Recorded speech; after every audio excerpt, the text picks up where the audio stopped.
ఇప్పుడు ప్రపంచవ్యాప్తంగా మనుషులు అనుభవిస్తున్న దీర్ఘకాలిక రోగాలకు ప్రధాన కేంద్రం కడుపులోనే ఉంది. కాలం గడుస్తూ ఉండగా మలినాలు చేరుకోవడంతో మీ శరీరం, మెదడు కూడా ముద్దుగా మారిపోతాయి. మీరు ఆలోచించే, అనుభవించే, జీవించే విధానాలను నిర్దేశిస్తుంది.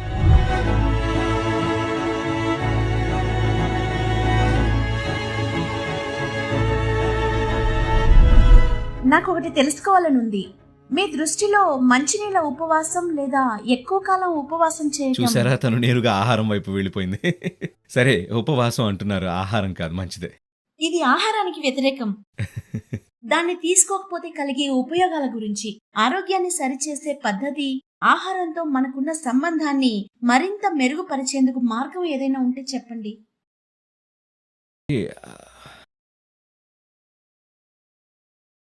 ఒకసారి లాస్ ఏంజలస్లో ఇలా జరిగింది. ఒక కార్డియాక్ సర్జన్కి తన ఫోర్డ్ మస్టాంగ్ అంటే చాలా చాలా ఇష్టం ఉండేది. ఆ కార్ అంటే అతనికి చాలా ఇష్టం అండి. ఆ, అదంటే అతనికి చాలా గర్వంగా ఉండేది. కానీ ఒకనాడు అది కాస్త ఇబ్బంది పెట్టింది. ఆ, దాంతో అతను పక్కనే ఉన్న ఒక మెకానిక్ దగ్గరికి తీసుకెళ్ళి దాన్ని చూపించి సరిచేయమని చెప్పాడు. మెకానిక్ సరే రేపు ఉదయం రండి అని అన్నాడు. మరుసటి రోజు ఉదయం అతను హాస్పిటల్కి వెళ్లే ముందు అక్కడికి వెళ్ళాడు. కానీ అది రెడీ కాలేదు. అప్పుడు మెకానిక్ అన్నాడు, సాయంత్రానికి చేసిస్తాను రండి అని అన్నాడు. అప్పుడు కూడా అది సరికాలేదు. దాంతో డాక్టర్ అన్నాడు, అసలు ఏం జరిగింది అని అడిగాడు. నువ్వు ఉదయం రమ్మన్నావు, మళ్ళీ సాయంత్రానికి రమ్మన్నావు, అసలు సమస్య ఏంటో చెప్పు అని అడిగాడు. దానికి అసహనంగా ఉన్న మెకానిక్, చూడండి డాక్టర్ గారు, మీరు డాక్టర్ కదా, మీరు ఇంజిన్ సరిచేస్తారు, నేను ఇంజిన్ సరిచేస్తాను, మరి నాకన్నా మీకు 10 రెట్లు డబ్బులు ఎక్కువ ఇస్తారు ఎందుకు అని అడిగాడు. దానికి డాక్టర్ అతని వైపు చూసి, ఆ ఇంజిన్ నడుస్తున్నప్పుడు దాన్ని బాగు చేయడానికి ప్రయత్నించి చూస్తాను అన్నాడు. అందువల్ల మనిషి జీవితం, మనిషి శరీరం అవి నడుస్తున్నప్పుడే సరిచేయాలి, లేదంటే అది నిరుపయోగం. అవునా? మీరు శవ పరీక్ష చేయొచ్చు, కానీ దానివల్ల ఉపయోగం ఏముంది చెప్పండి? ఇది నడుస్తున్నప్పుడే దీన్ని మీరు సరిచేయాలి. అలా నడుస్తున్న ఈ శరీరాన్ని మరమ్మత్తు చేయాలంటే మీరు అర్థం చేసుకోవాల్సింది ఏంటంటే, అంటే మనం మాట్లాడుకునేది జీర్ణ ప్రక్రియకు సంబంధించినది కాబట్టి ఇలా అంటున్నాను.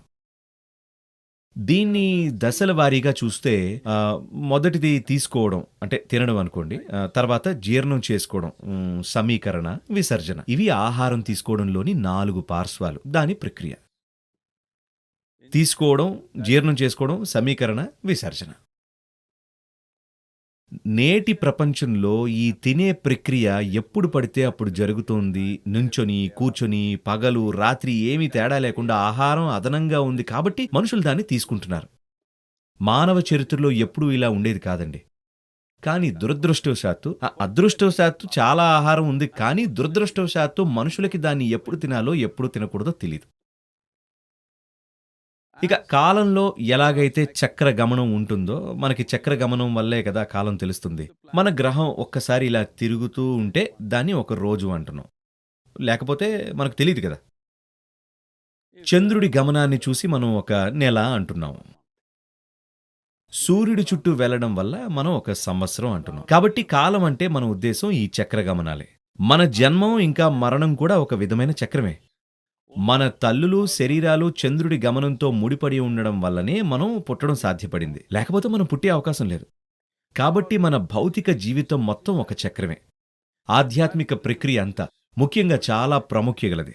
మీకు కావాలంటే అది నేను వివరించగలను, కానీ ఎందుకంటే దానికి చక్ర లక్షణం లేదు కాబట్టి. ఎందుకంటే చక్రంలో ఉండడం అంటే మనం గుండ్రంగా ప్రయాణం చేస్తున్నట్టు. మీరు చక్రంలా తిరుగుతున్నారు అంటే దాని అర్థం ఏంటి? మీరెక్కడికి చేరుకోవట్లేదు అన్నమాట. నేను మిమ్మల్ని ఎడారిలో వదిలేస్తే, ఎక్కడైతే ఇంత కొండ ప్రాంతం కానీ ఎటువంటి గుర్తులు లేకపోతే ఇసుక మాత్రమే ఉంటే, అప్పుడు మీరు ఇక్కడే గుండ్రంగా తిరుగుతూ ఉంటారంతే కదా. అంటే దాని అర్థం మీరు ఏ గమ్యాన్ని చేరుకోలేరు, మీరు తప్పిపోయారని అర్థం. అందువల్ల మీరు మీ శరీరంతో లేదా మీ మానసిక నిర్మాణంతో గుర్తింపు ఏర్పరచుకుంటే మీరు గుండ్రంగా తిరుగుతూనే ఉంటారు. కాబట్టి భారతదేశంలోని యోగ పద్ధతిలో దీన్ని చాలా స్పష్టంగా సంసారం అని చెబుతారు, అంటే చక్రీయ జీవితం అని అర్థం. కాబట్టి చక్రం లాంటి జీవనం ఒక రంగుల రాట్నంలాగా ఉండొచ్చు. చక్కగా అమరిస్తే అది రంగుల రాట్నమే, కానీ అది మిమ్మల్ని ఎటూ తీసుకుపోదు. రంగుల రాట్నం పిల్లలకి బాగుంటుంది, కానీ పెద్దలు కూడా అందులో కూర్చొని గుండ్రంగా తిరుగుతూ ఎక్కడో ప్రయాణం చేస్తున్నాం అని అనుకుంటే అది చాలా దారుణం, అవునా? ఇప్పుడు జరిగేది అది. కాబట్టి ఈ శరీరం ఒక చక్రం. ఈ శరీరం కేవలం ఒక చక్రమే. ఈ చక్రం గ్రహ గమనంతో, చంద్రగమనంతో, సూర్యగమనంతో అనుసంధానం అయి ఉంటుంది. ఈ సూర్యగమనం, చంద్రగమనం, గ్రహగమనం ఇవన్నీ మన శరీరానికి చాలా చాలా ముఖ్యం. మనం కాస్త దృష్టి పెడితే కనుక ఏ రోజున మన శరీరానికి అంతగా ఆహారం అవసరం ఉండదో మనం గ్రహించవచ్చు. మిగిలిన ప్రతి జీవికి ఈ విషయం తెలుసు. మనిషి మాత్రమే దీన్ని మర్చిపోయాడు. ఎందుకంటే మనుషుల ఆలోచన ప్రక్రియ వాళ్ళ వ్యవస్థలో ఉన్న మిగతా శక్తులన్నిటినీ తోసిపుచ్చేసింది. చూడండి, మీరు మీ వ్యవస్థను గమనిస్తే మీకు ఒకానొక రోజున తినాలి అని అనిపించదు. నిజానికి ఆ రోజు మీరేమి తినకూడదు. కానీ ఆ రోజు మీరేదో ఒక స్నేహితుడి ఇంట్లో ఉంటారు, ఏదో పార్టీ ఉంటుంది, బాగా తినేస్తారు. మీ శరీరం వద్దు అని చెబుతూ ఉంటుంది, అయినా సరే మీరు తినేస్తారు. మీరు జంతువుల్ని చూడండి. మీకు ఇంట్లో ఒక కుక్క ఉంటే అది ఒక రోజున అసలేమి తినదు. కుక్కల్ని, పిల్లుల్ని గమనించారా? ఏవో కొన్ని గడ్డి పరకలు తిని వాంతి చేసుకుని తనను శుభ్రం చేసుకుంటుంది. ఎందుకంటే దానికి తెలుసు ఈ లోపలికి తీసుకునే ప్రక్రియ చాలా ఎక్కువైపోయింది అని. దానికి తగినంత జీర్ణక్రియ, విసర్జన క్రియ జరగడం లేదు అని. లోపలికి తీసుకునే ప్రక్రియ ఆ ప్రక్రియ నిర్బంధంగా జరిగిపోతుంది. కానీ మిగిలిన భాగాలు దానికి అనుగుణంగా పనిచేయాలి. ఆ జీర్ణ ప్రక్రియలోని మిగిలిన భాగాలన్నీ పనిచేసి తీరాలి. జీర్ణ వ్యవస్థ అంటే జీర్ణ ప్రక్రియ కేవలం కడుపులో మాత్రమే కాదు, అన్నవాహిక మొత్తంలో జరుగుతుంది. అలాగే ఆహారం వల్ల కలిగిన శక్తి సమీకరణ కూడా అన్నవాహిక మొత్తం జరుగుతూ ఉంటుంది. అలాగే విసర్జన కూడా కేవలం అన్నవాహిక చివరి నుండే జరిగేది కాదు, అది కణాల స్థాయిలో కూడా జరగాలి. కాలం గడుస్తూ ఉండగా మలినాలు చేరుకోవడంతో మీ శరీరం, మెదడు మొద్దుబారిపోతాయి. మిమ్మల్ని మీరు శుభ్రం చేసుకోకపోతే కొన్నాళ్లకు ఈ మలినాలు పోగైపోతూ ఉంటాయి. దీన్ని మనం కర్మ అంటాం. ఎందుకంటే అది పోగుబడ్డప్పుడు మీరు ఆలోచించే, అర్థం చేసుకునే, అనుభవించే, జీవించే విధానాలను నిర్దేశిస్తుంది.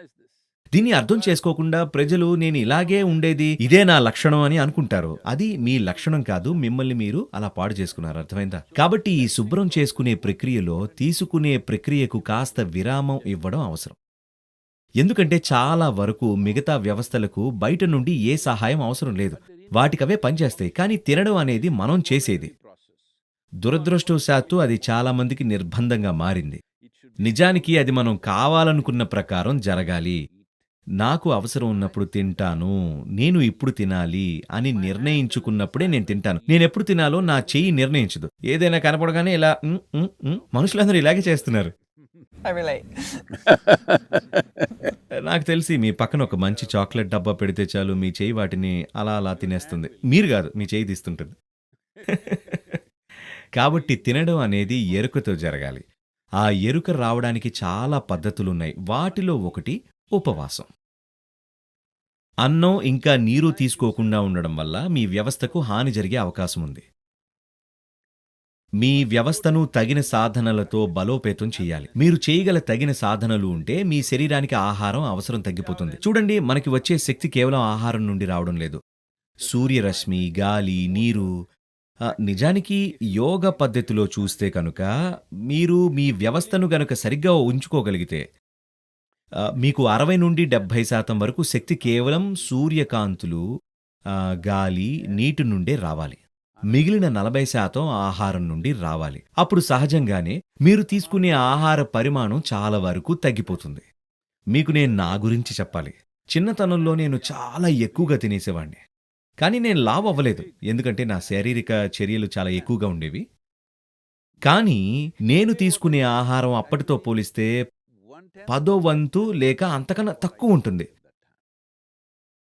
నాకు 19 ఏళ్ల వయసున్నప్పటి నుండి ఇప్పటి వరకు నా బరువు ఒకటే. అదే బరువు. అప్పుడు ఎంత బరువు ఉన్నాను, ఇప్పుడు కూడా అంతే. ఒకటే తేడా ఏమిటంటే అప్పుడు బరువంతా నా భుజాలపై ఉండేది. ఇప్పుడు గురుత్వాకర్షణ వల్ల అనుకుంటా కాస్త కొంచెం కిందకి జారిపోయింది ఇక్కడ వరకు. కానీ నేను బాగానే ఉన్నాను. కాబట్టి ఉపవాసం అనేది కాస్తంత అర్థం చేసుకుని చేయవలసిన ప్రక్రియ. మనకి ఆ గ్రహణ లేనప్పుడు భారతదేశంలో చంద్రగమన ప్రకారం 11వ రోజున మీరు ఉపవాసం చేయాలి అని చెప్పారు. మీరు పూర్తిగా ఉపవాసం చేయలేనప్పుడు తేలిగ్గా ఉండేవి తీసుకోవచ్చు. పలహారం అంటారు దాన్ని. అంటే మీరు కేవలం పండ్లు తిని ఉండాలి. ఎందుకంటే పళ్లలో 90% నీరే ఉంటుంది కాబట్టి. అంతేకాదు, మీరు నీటిని తినాలి, తాగకూడదు. యోగ పరిజ్ఞానం అదే చెబుతుంది. వీలైనంత వరకు మీరు నీటిని తినాలి. మీరు ఆహారం తీసుకునేటప్పుడు దృష్టి పెట్టండి. ఆహారంలో నీటి పరిమాణం ఎంతుందో చూడండి. మీరు దక్షిణ భారత ఆహారం తీసుకుంటే వండిన ఆహారం గురించి మాట్లాడుతున్నాను నేను. మీరు గనక తింటే సుమారు 60-70% వరకు నీరే ఉంటుంది. నిజానికి ఇంకా ఎక్కువే ఉండొచ్చు. కొన్ని పదార్థాలు నిజంగానే ఎక్కువగా నీరుంటాయి. కానీ ఇక్కడ మీరు తినే ఆహారం, మీరిక్కడ బ్రెడ్ తింటారు, దాన్ని ఒక నెల క్రితం బేక్ చేసుంటారు. కనీసం అంతే ఉంటుంది కదా! ఈ ఆర్గానిక్ దుకాణాల్లో కూడా కనీసం ఒక నెల లేదా ఒక వారం రోజులు ఎవ్వరు వెళ్ళి అప్పటికప్పుడు తయారు చేసిన బ్రెడ్ కొనుక్కోలేరు గదా! పైగా బ్రెడ్ తయారీ విధానంలోనే నీరు ఉండదు. ఒకవేళ ఉన్నా కూడా చాలా చాలా తక్కువ. సరే, మీరు దాన్ని ఒక బకెట్ కోకో కోలాతో లేదా అలాంటి దాంతో ఏదైనా పూర్తి చేశారు అని అనుకుందాం. అంతేగా? నేను ఒక బకెట్ అన్నానండి. అవును, ఒక బకెట్ అంటే చాలా ఎక్కువ కోకోకోలా. అది ఇంత పెద్దగా ఉంటుంది. కానీ అది అలా పనిచేయదు. మీరు ఆహారంతో పాటు ఏదైనా ద్రవ పదార్థం తీసుకుంటే మీ జీర్ణ ప్రక్రియకు కావాల్సిన రసాయనాలు పలచబడతాయి. మీ జీర్ణ ప్రక్రియ మొత్తం వ్యర్థమైపోతుంది. ఎందుకంటే మీరు తీసుకునే ఆహారంలో నీటి పదార్థం ఉంటే అది మీ జీర్ణ ప్రక్రియకు దోహదపడుతుంది. దానికి తోడు మీరు ఏ ద్రవ పదార్థం తీసుకున్నా ఆహారం ఈ కడుపులో ఎక్కువసేపు ఉండిపోతుంది. యోగ పద్ధతిలో ఇంకా జీవన విధానంలో మాకు ఇది చింతించే విషయం. మాకు ఆహారం ఎప్పుడూ కడుపులో 2 లేదా 2.5 గంటల కంటే ఎక్కువ ఉండకూడదని మేము అనుకుంటాం. మేము ఏమి తిన్నా, ఎంత తిన్నా 2.5 గంటల తర్వాత అది కడుపు నుండి వేరే భాగాలకు వెళ్ళిపోవాల్సిందే. అది గనక అక్కడే ఉంటే అది మీలో అలసట కలిగిస్తుంది. మీ అవగాహన శక్తిని తగ్గిస్తుంది. మీ అవగాహన స్థాయి, దాని తీక్షణత తగ్గిపోతుంది లేదా పోతుంది. అది మీరు గనక కోక్, కాఫీ లేదా ఇతర ద్రవ పదార్థాలతో లేకుండా ఆహారం తీసుకుంటే మీకు అలసట అనిపిస్తుంది, శక్తిహీనంగా అనిపిస్తుంది. చాలా మంది దాన్ని ఒక సంస్కృతిగా మార్చేసుకున్నారు. మీరు భోజనం చేశాక కాసేపు పడుకోవాలనిపిస్తుంది. అదెలా అంటే మీరు గ్యాస్ స్టేషన్కి వెళ్ళి గ్యాస్ నింపుకున్నారు, కానీ మీరు బండిని స్టార్ట్ చేయలేరు అన్నట్టే ఉంటుంది. ఎందుకంటే ట్యాంక్లో గ్యాస్ ఉంటుంది కదా, అందుకే. అది అక్కడ విషయం. కాబట్టి జీర్ణ వ్యవస్థ సంపూర్ణ నైపుణ్యంతో పనిచేయాలి అనంటే, ఎందుకంటే మనుషులు ఇప్పుడు ప్రపంచవ్యాప్తంగా అనుభవిస్తున్న దీర్ఘకాలిక రోగాలకు ప్రధాన కేంద్రం కడుపులోనే ఉంది. అవును, చాలా మందికి అది బుర్రకి మారుతుంది అనుకోండి, కానీ ముఖ్యంగా చూస్తే ప్రధాన కేంద్రం కడుపులోనే ఉంటుంది. ఏమి తింటారు, ఎలా తింటారు అనేదే ముఖ్యం. కాబట్టి ఈ తినే ప్రక్రియలో ఒక అనుశాసనం తీసుకురావడానికి గల ఒక పద్ధతి, నెలలో సుమారు 1 లేదా 2 రోజులు మీరు తేలికైన ఆహారాన్ని తినాలి. మీరు గనక కేవలం నీళ్లతో లేదా కాస్తంత నిమ్మకాయ నీళ్లతో ఉండగలిగితే, లేదా కాస్త తేనె కలుపుకున్న నీళ్లైనా పర్వాలేదు, అది శరీరానికి చాలా ఉపయోగపడుతుంది. కానీ మీకది కుదరనప్పుడు పళ్లతో లేదా ఏదైనా మీ వ్యవస్థకు తేలికైనది ఏదైనా సరే మీరు తీసుకోవచ్చు.